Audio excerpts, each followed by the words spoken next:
Sean Gallup, Getty Images, CNN. A small island 30 miles off the coast of France could soon become the first place in the British Isles to legalize medically assisted suicide. Lawmakers on Guernsey, the second largest of the Channel Islands, started debating a bill Wednesday that would eventually allow people to legally end their lives. The bill, known as a requete, was introduced by Guernsey Chief Minister Gavin Pier, who has championed the cause using the hashtag.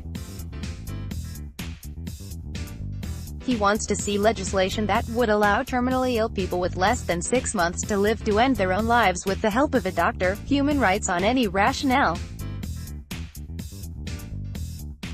Interpretation simply must include the right of the terminally ill individual to make an informed decision of the end-of-life choice that they want for themselves, he wrote on Twitter.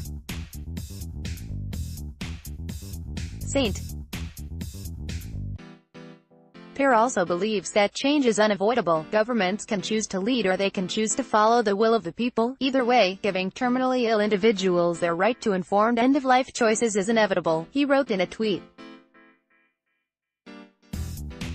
The difference is simply, when the 40 lawmakers in Guernsey's parliament, known as the States of Deliberation, will eventually vote on whether to agree in principle to the development of a suitable legal regime to permit assisted dying in Guernsey, an amendment put forward by Pier last week in response to accusations of vagueness in the original proposal prioritizes the need to improve palliative care and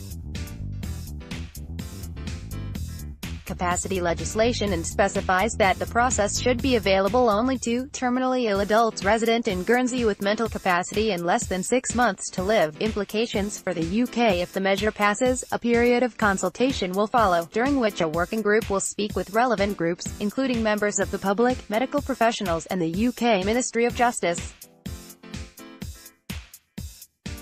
The group will then produce a set of recommendations for how the regime could be implemented. Key questions such as the role of doctors in the process and how vulnerable individuals can be protected would be addressed in these recommendations. Responding to suggestions that the island could become a euthanasia destination, Pier insists that the law will apply only to local residents. However, this aspect is part of the debate, along with the other specifics of the legislation. Whatever the outcome, there will be implications for the UK, where medically assisted suicide is illegal, despite a number of recent campaigns.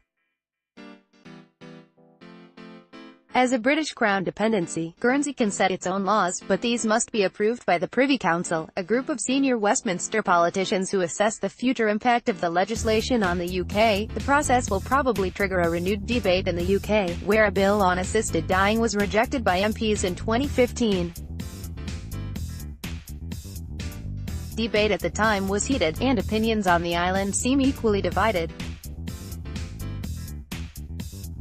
A real threat to some, though a number of lawmakers are backing Pier, others are concerned about the open-ended nature of the proposals and the potential for exploitation. Assisted dying might be welcomed, and consciously and thoughtfully chosen, by many, but I believe it will pose a real threat to some, politician Emily Yerby wrote on his website.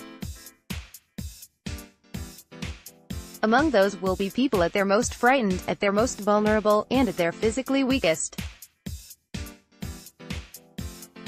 Given the importance of those two duties of government, to err on the side of life, and to protect the disadvantaged, I do not think a wise government would choose to introduce it. Views are equally split beyond the political arena.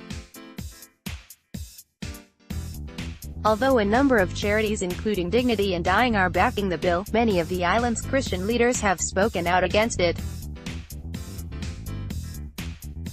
Last month, 53 representatives of Guernsey's churches signed a letter arguing that the proposal is misplaced and a danger for us as a community. Other faith leaders have shown their support for the bill, including Jonathan Roman, rabbi of Maidenhead Synagogue on the UK mainland, who has campaigned on the island ahead of the vote, and former Archbishop of Canterbury George Carey, who told ITV News that he did not believe it is unchristian to enable people to end their suffering. A small number of countries that have legalized forms of physician-assisted suicide, including Japan, Belgium and Switzerland. Several U.S. states also have legislation that allows it.